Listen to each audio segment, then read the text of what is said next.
I lifted off the sheets with a stick. Okay. Right over here? Yes, sir. Okay. On June 11th, 2018, in the quiet community of Silver Springs, Florida, a man's daily walk on a local trail led to one of the most horrifying sights ever witnessed in the area. Yeah, go ahead and call major cops. Oh, yeah. There's some possible dismemberment. No, I'm not getting in there to do all that. What deputies discovered beneath those sheets wasn't something any sane human or even animal would be capable of doing.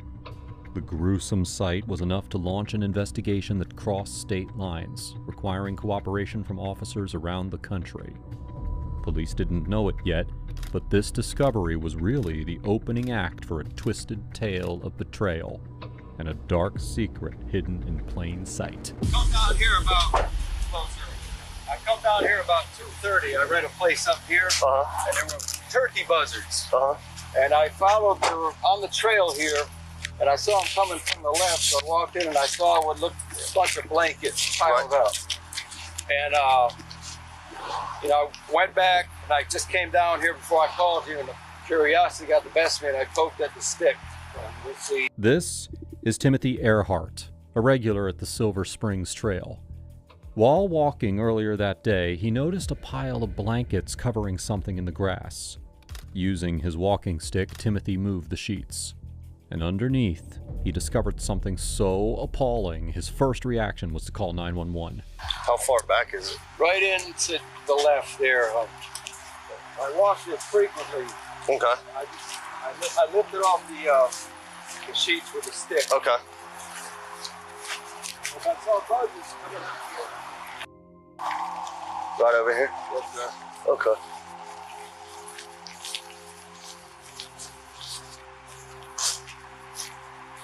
The gruesome sight they witnessed was missing arms, legs, and a head. Even longtime officers had a hard time getting it together. Can't tell me that on the legs in there, and I tried to. Yeah, go ahead and call major cops. Oh, yeah. There's some possible dismemberment. No, I'm not getting in there to do all that. It's real money. No, sir, maybe once or twice. Usually I walk from the house down here a couple times a day. Okay. If they mow on 40, I would walk, you know, go down, do the 118, do the square, but I haven't walked. Right. This afternoon I seen the turkey buzzards, and they were coming out. They were in the They were coming from that area, and I saw the blankets. So okay. I said, you know, it's been my understanding with them, if it's something big like a deer. Or, right. You know. Right. Okay. After confirming that there was no foul play on the part of Timothy, investigators began looking deeper into the mystery woman.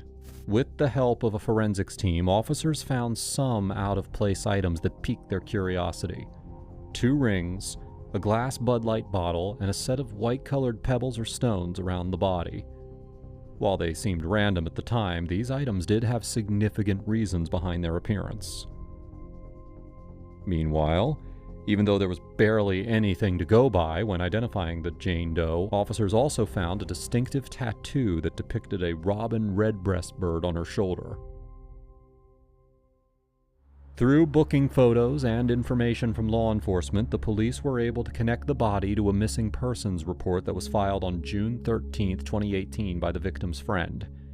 It was identified as belonging to 63-year-old Robin Lee Upson. What they found inside her home would raise even more questions about who Robin really was, and who had been living in the shadows.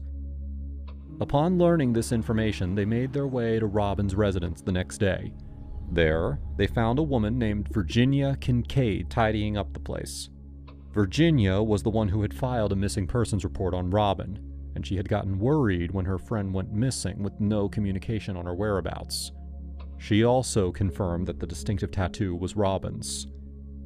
Well, now that the police had someone close to the victim, they could finally begin to trace their steps towards a person of interest. In Robin's residence, they found her animals unattended, signs of a struggle, tree trimmings, and a stack of debris.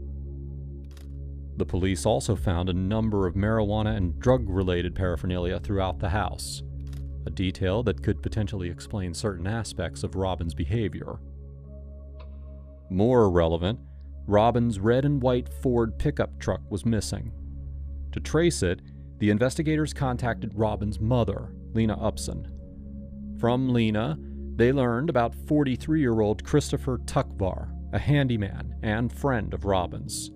Several weeks prior, Christopher had contacted Lena and told her that he had gotten into a heated argument with Robin. Following this, Christopher borrowed Lena's burgundy minivan to run some errands, but he hadn't returned it since then. The police set out to find the missing van and truck, but it was the victim's estranged daughter who would reveal something that changed the tone of the entire case. Over the course of their investigation, they spoke to several people, including Robin's daughter, Summer Orr. You and your mom, is it a close relationship? Yes and no. I mean, a question that I've dealt with since this happened. My mother, this has happened to my mother before. She wasn't dead when she was found. I read the newspaper. When she was younger, right? When she was 19, 18? When she was 19, 18, Yeah. 19, and before she had me. Right. It was 2 weeks before my parents were to get married, and she went to go get her wedding dress, and I don't know the story behind it. Either she picked up a hitchhiker, or he held a knife to her. From what I've heard, two different versions. And she was not a very outspoken person now, I'm more, I guess, headstrong than she is, because I'd be putting my seatbelt on and driving that car and go as fast as I could into a wall. Yeah, yeah. And, she was taken, and they found, I was told 2 bikers saw her body or found her body, didn't want to be blamed, so they just called the police and left an anonymous tip. Right. And they took her, put her in a hospital, and she was under the name of Jane Doe because they didn't know who she was. Right. And then I was told Boy Scouts came across her car she had been beaten the head with a tire iron, and that before that, the only thing she remembers is... Summer gives the police some insight into Robin's personality and history. Robin's near-death experience left her with a traumatic brain injury, making her unable to raise Summer. It also made Robin a permanently disabled veteran. She was described as somewhat secretive, and most people around her found that she displayed poor judgment and instincts in the people that she associated with, as Summer explains further in the interview. Person. From what I've gathered from the few hours that I've spent with him, he's quiet, but then he seemed like not Reserved. Yeah, reserved. That way. And then that was when we were at Pizza. Same thing, pretty much kind of when we were at the house the last time. It wasn't so quite reserved. It was more like reclusive. He would go back into the room, come out, smoke or do something, and then go back into the room like he was. He was a little more vocal, goofed around with the kids, and that when he would come out, more open, more friendly, than we was when we first met him.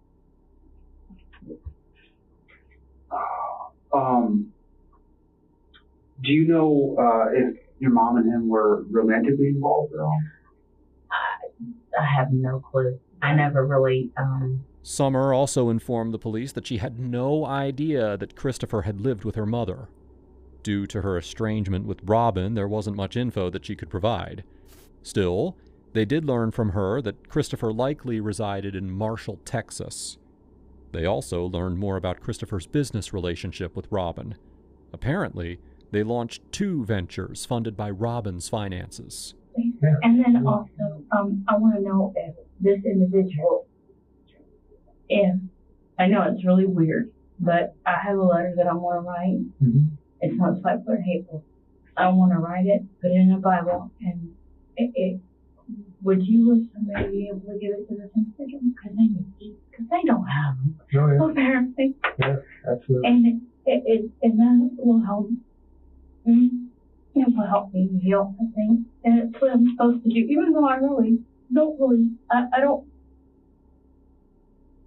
feel that way right now. Right. But I need to. Right. No, I And understand. that's what Chris wants me to do. Yeah, I understand. If you have that with you, I'd be happy to lock it in my drawer. If it has something you want to send to me or bring to me before you leave, I'll lock it in the drawer. And when I'm with that person, then I'll be sure they get it. Okay. With the information that had been gathered from Summer and other associates of Robin, the police expanded their investigation to find Christopher. They were able to track him through surveillance footage of Lena's van at a Walmart. Shortly after, he was arrested in Jefferson, Texas on August 15, 2018. The charge was for a stolen vehicle, but Christopher had no idea that the police were playing the long game. On August 20th, 2018, Christopher was interviewed by Detective Aaron Levy. There's a lot of stuff I want to talk to you about. And I want to talk to you about Lena's van, obviously. Like I said, one of the things I want to talk to you about is the whole... First, you came from Hawaii to Belgium. Right?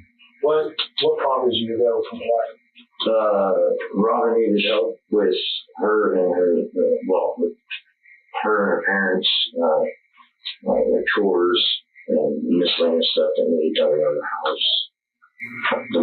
Hopefully the mom told you I was very helpful around there, maybe not. Yeah, no, actually she said you were very helpful. And that's primarily why I went out there, and the reason why I bought the vehicle was I had done some tree cutting, and Robin got upset with me. I don't know if mood swings or what, but she got upset with me about cutting down the second tree. She wanted me to stop and have a professional come in. Basically, she, for lack of better words, told me that she wanted me to get out of the house. I mean, that's a polite way of putting it. I mean, she flew off the handle.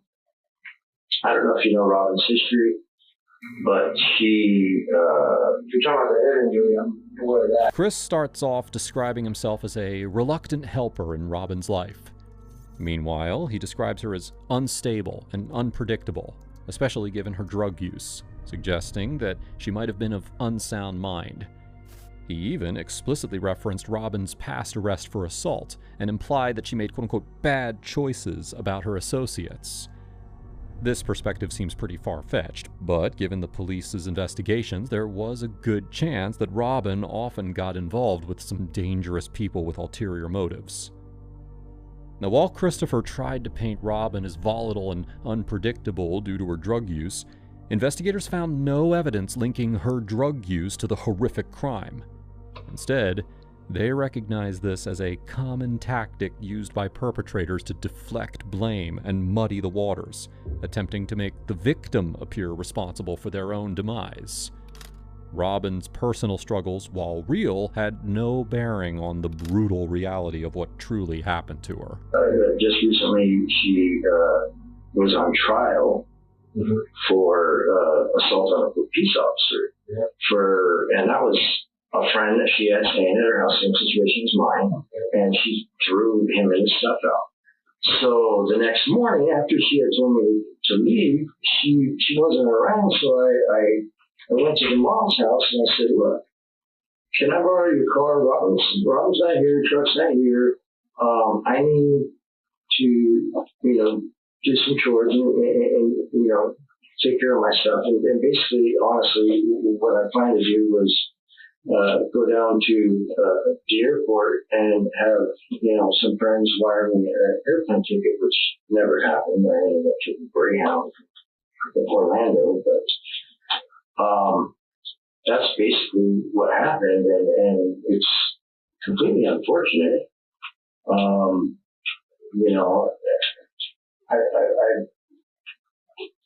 Robin's mom gave me permission via Facebook Messenger.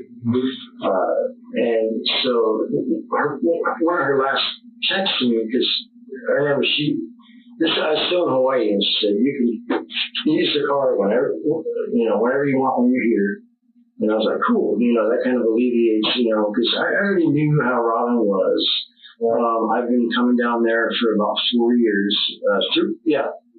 3 or 4 trips in 4 years.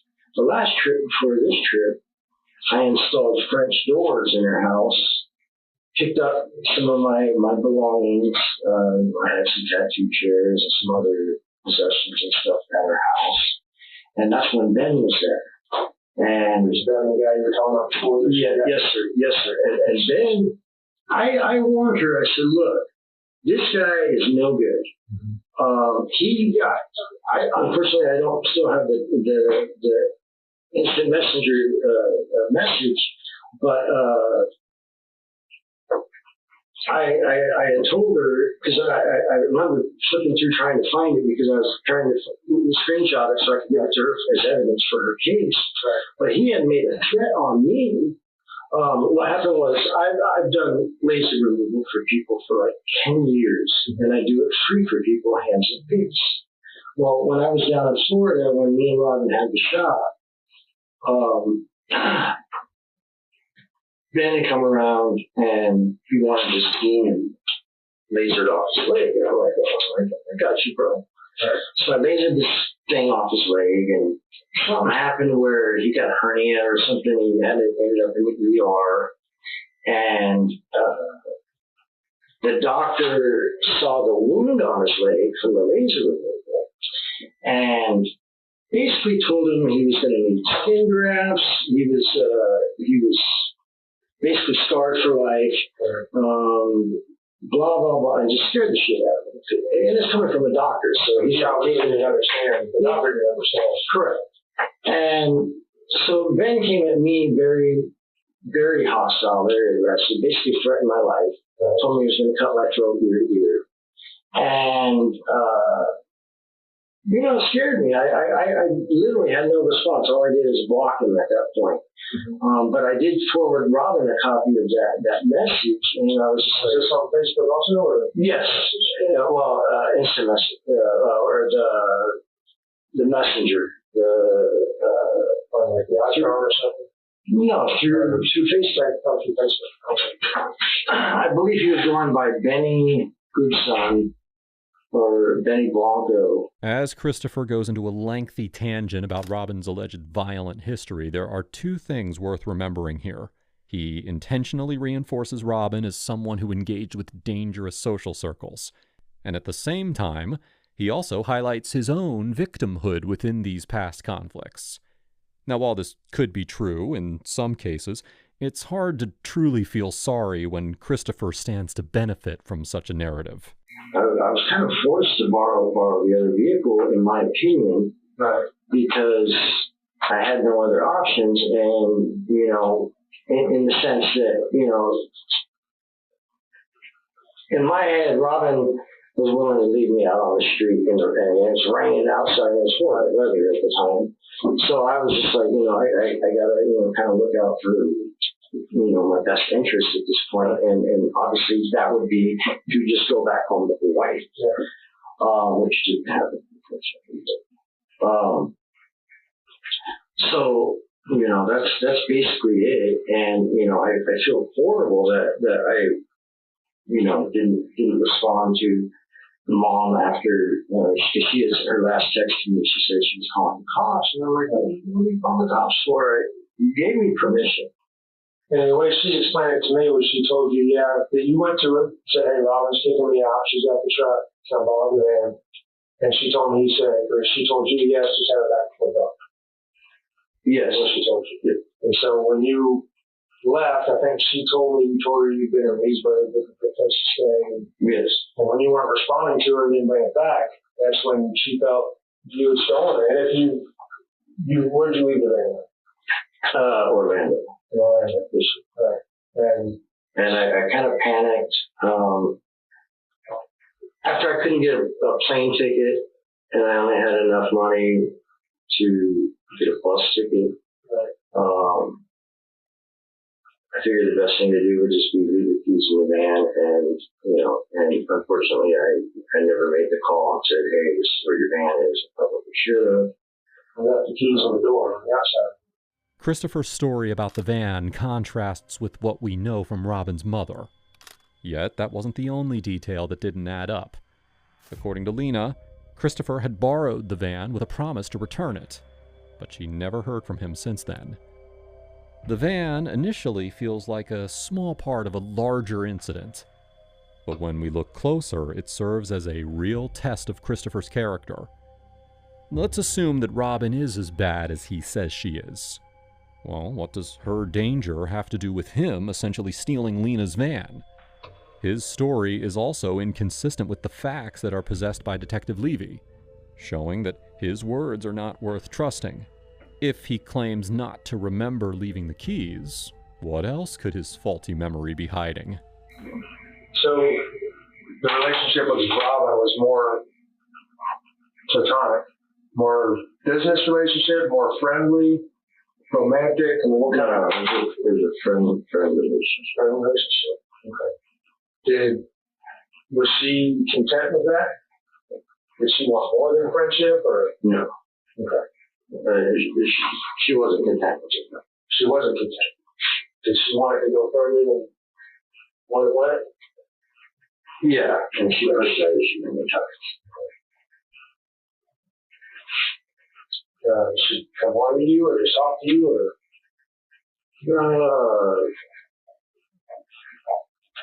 probably a little bit. Yeah.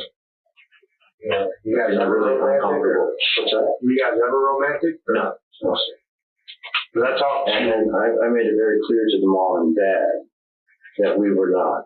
Well, I think she tried to convince them that we were, and I had to make that very clear to them. Okay. Me and Robin tried to get a tattoo shop down, didn't you? We did. Yeah. What was that called? It was called.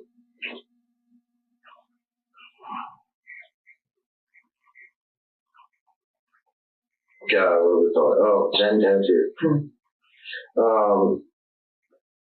Basically, that was a nightmare in itself. That's where I met Robert. I think that's where she met Robert.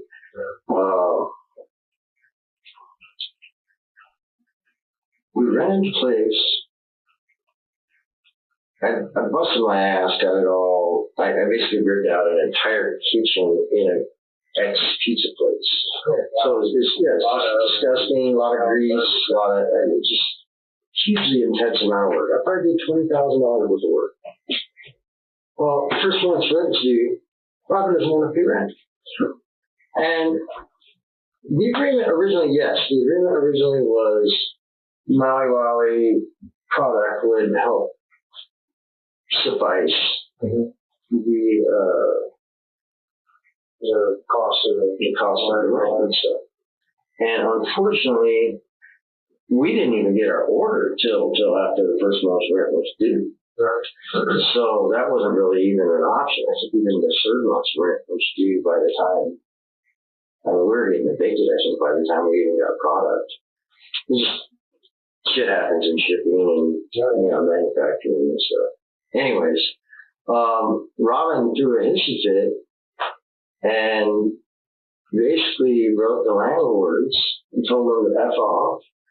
And she wasn't going to pay him a dime. And I was blown away, but it was her money. So I'm like, do what you got to do. But, we already got this money invested. Now we're looking at a headache. So this is kind of crazy. So they locked us out. And they locked us out illegally. Right. And meaning they didn't give us any notice or anything. Right. And Robin kind of ordered me to get in the studio and retrieve the stuff. Right. And I had already loaded up our my chairs and all that stuff. The only thing that was really left was like the computer and the TV, and some small miscellaneous stuff, but it still was enough. It was $1,000 or so worth of stuff. Right. And she basically ordered me to go in there and retrieve the stuff. So I, took a hammer and broke the window and unlocked it, reached around, unlocked the door, and walked through, and opened it, and walked all the way through. She met me around the backside and loaded up the truck and we're gone.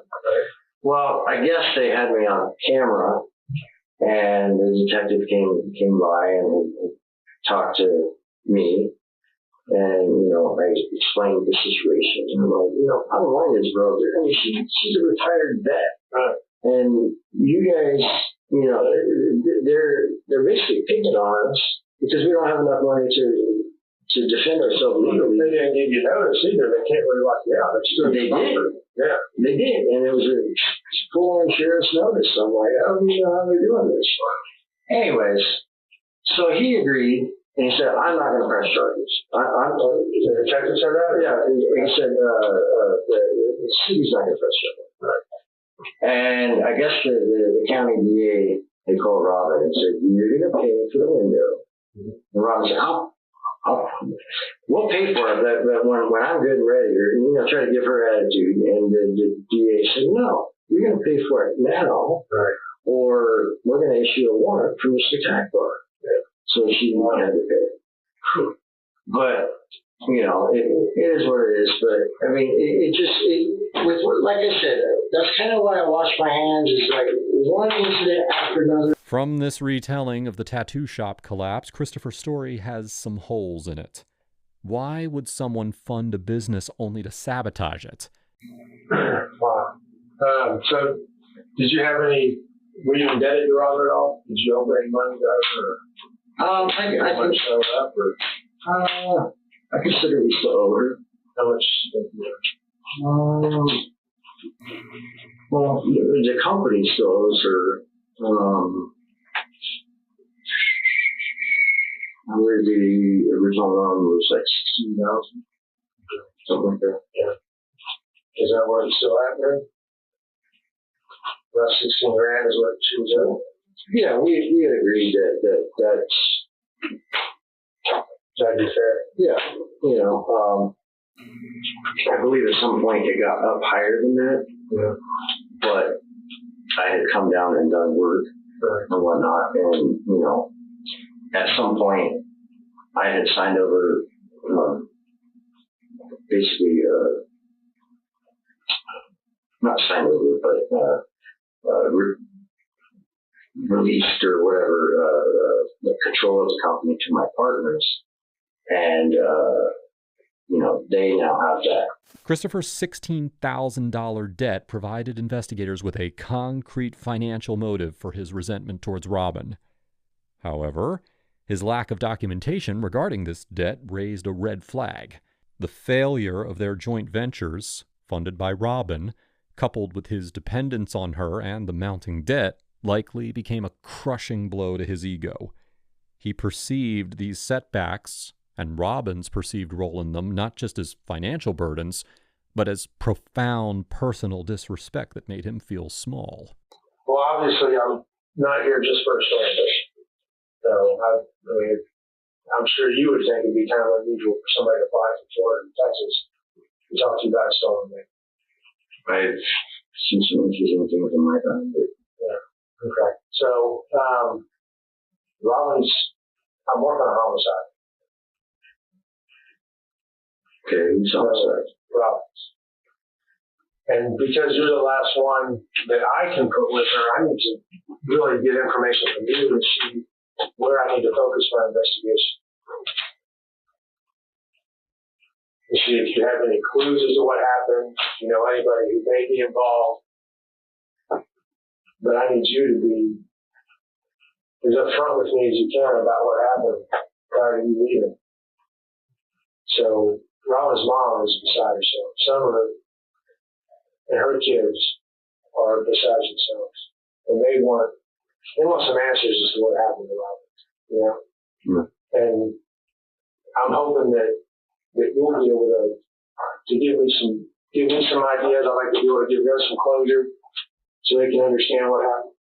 But I know with the truck, her truck, you had parked it at the Internet Cafe at 119 441.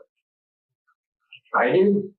The video showed that you parking it on the side parking lot, getting out in a downpour of rain, crazy rain, and then just walking away.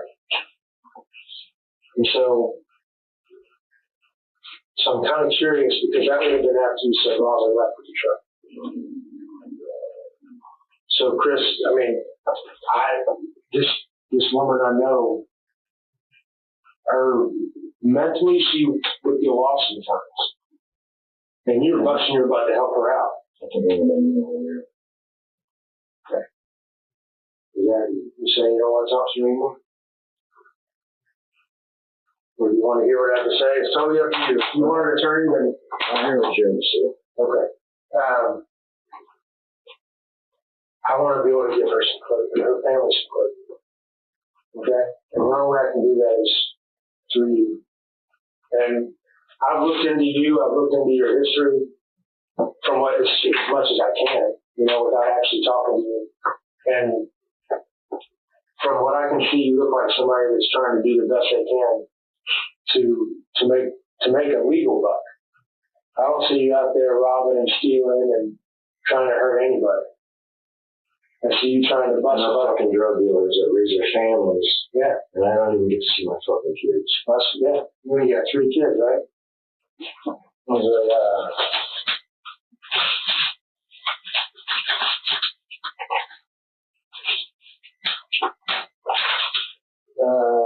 Christopher, Krista, and Hannah Christina, right? Your kids? And so the big picture of what I see as Chris is a pretty decent guy. That's down on his luck, but busting his ass trying to legally make a buck. And maybe saw an opportunity for something that was one day going to get him pretty rich, which I wouldn't blame anybody. Trying to make everybody rich. Yeah, right. Trying to get everybody to buy into this because he truly believed this was something that was going to flourish and benefit everyone. And I feel like something happened that was just totally accidental for Chris. And nobody can make sense of it. And that's why I came from Florida to Texas to talk to you. Because from what I could see, you look like, you're not some young punk that I'd be dealing with on the street. You're a smart guy. You're my age. So you're not somebody I'm going to sit here and pull the wool over your eyes. But you look like I probably need to talk to the lawyer. That's, yeah.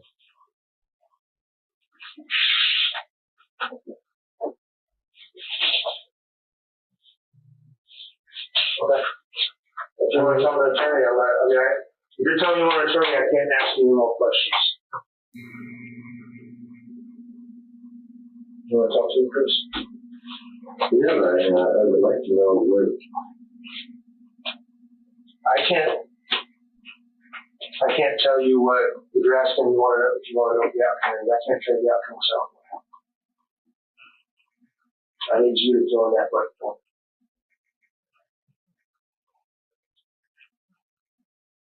I felt in my gut that you were going to be honest with me.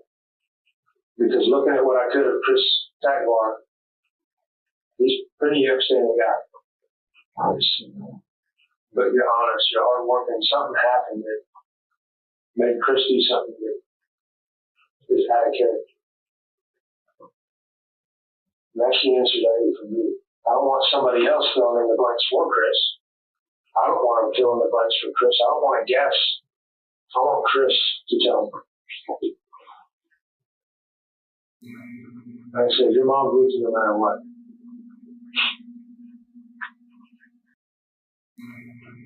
So is after the second tree? Your cigarette started yelling at me. I was in the back porch, smoking a cigarette, in the break.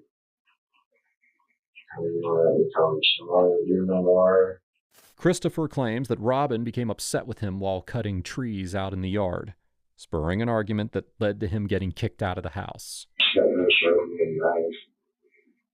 She fucking knife. She got violent. Came in. Unfortunately, I had a fucking chainsaw lying there. She came at you with the knife? So what happens when she comes at you? You have a chainsaw in your head.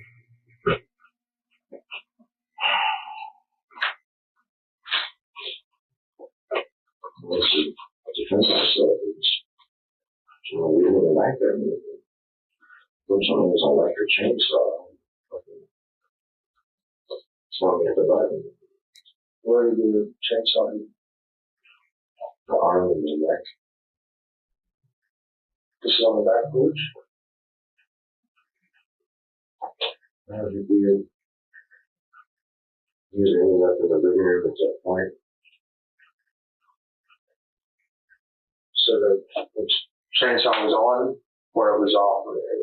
It was on. It was on. It was electric. Right. So the battery got that. So you hit the button, it was automatically turned on.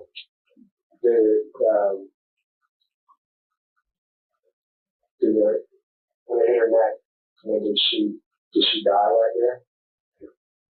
In that position in the living room? So what happened after that? I couldn't figure out how to fix it. So you said you had to find out how to fix it. So what did you do? What would you do? I don't know. I freaked out, Bob. I wouldn't have a clue. I'd probably be thinking the same thing you're doing. Oh my gosh, what am I going to do? He's going to believe me? For someone claiming that this was all a mistake, the visceral levels of violence at play are chilling. After she died, did you go to Walmart after that? Is that where you purchased the sawzall? And tell me where all that took place at the sawzall.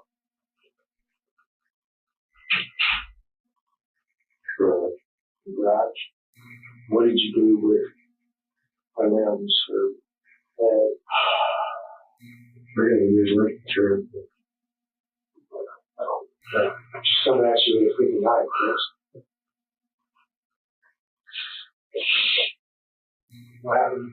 Go ahead. And buried him in the backyard. The detective asks Chris to draw where he buried Robin's body according to the house's layout.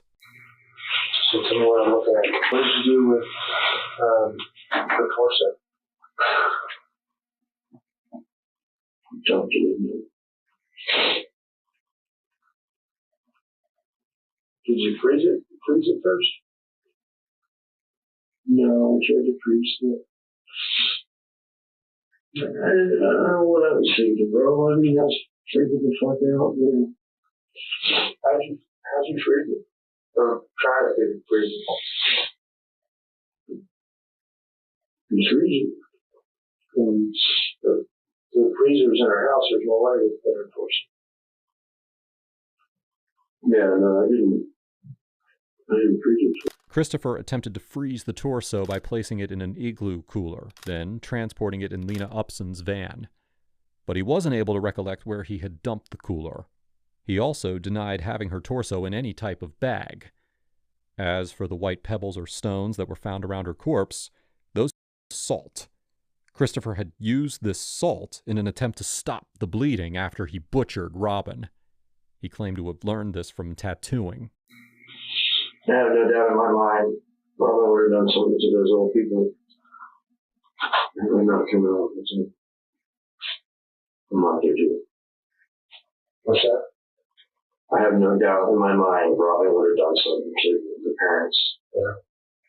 She was on her last. I think that head injury she had when she was 19 really messed her up. Yeah, my friend Mary warned me about that. I always treated her with respect. She had gotten violent with me several times. Yeah. Even this last time I was there, She got violent with me a couple times before that. Throwing fits. And I'm just like, dude, don't throw shit at me. Don't attack me. Just leave me alone. If you want to scream at me, cool, but you don't need to get physical with me. And I don't know, she just felt more empowered and she had a fucking knife in her hand. But it definitely threw me off. And the only thing I'm thinking is maybe this time she's really going to try and do something. I just kind of pushed away with pencil. That's it. It's the green one, wasn't it? Green.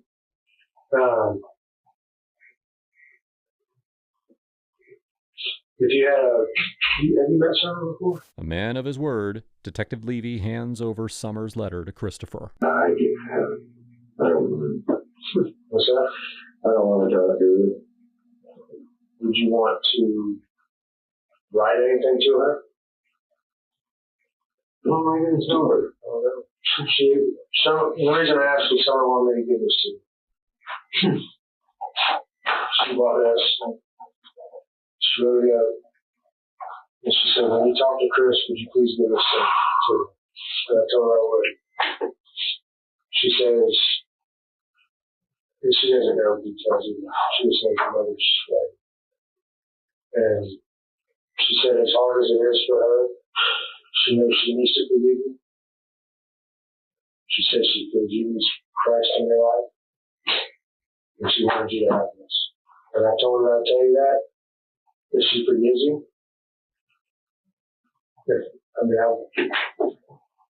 would think that would mean something to you. That's probably something you wouldn't expect.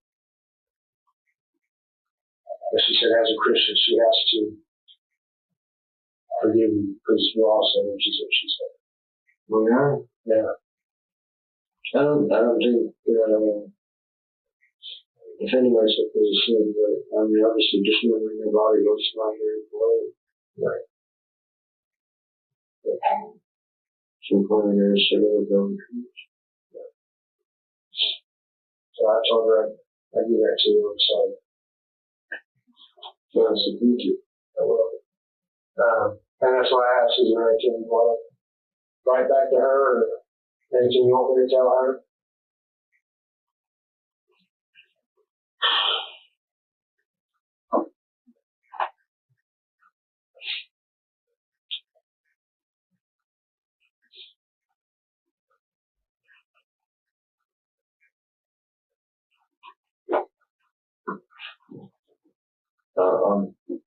Christopher obliged to write a letter to Summer in return.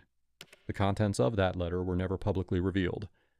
Following this interview, Christopher was once again interviewed for a final time after being transported back to Florida. Notes from when I talked to you out in Texas.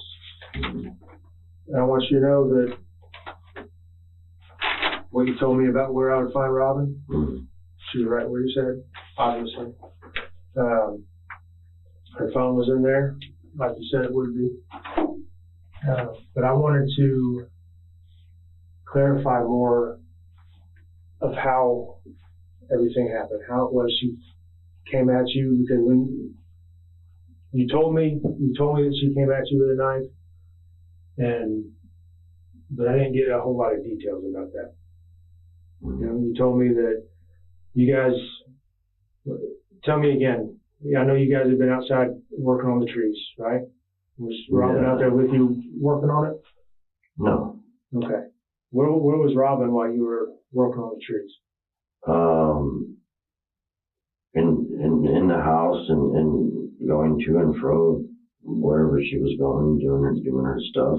Okay. And she had gotten back, and when you say got back, was she away from the house? Was she out running errands or something? Or? I don't know. I was in the back doing the trees, so in between being in her house and going to her mom's house and back and forth and stuff. And she had come out. I was on the porch, and she had come like to the door and screamed at me that she didn't want me to cut down any more trees and blah blah blah. she was in fear for my safety or some bullshit. And when you say came to the door, you're sitting on the back porch. She came to the door that leads from the house to the porch, or from outside, the door that leads outside into the porch? No, the house to the porch. Right. And she had went back in the kitchen, and I'm pretty sure she was in there sharpening the knife at the time. And I figured, well, might as well just start cleaning up. So I had grabbed the chainsaw, and I had walked inside with the chainsaw, and she was still kind of, you know, upset.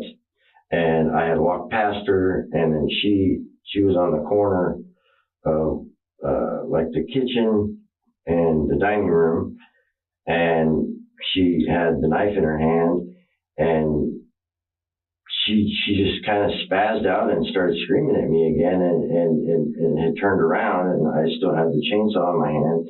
And before I came into the house,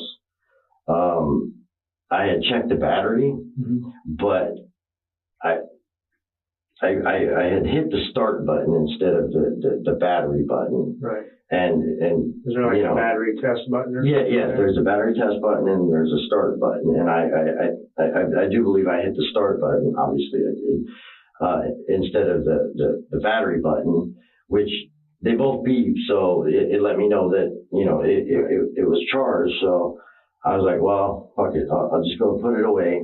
And I was going to the garage to go put it away, and she was over here and I was over here. Where's over here?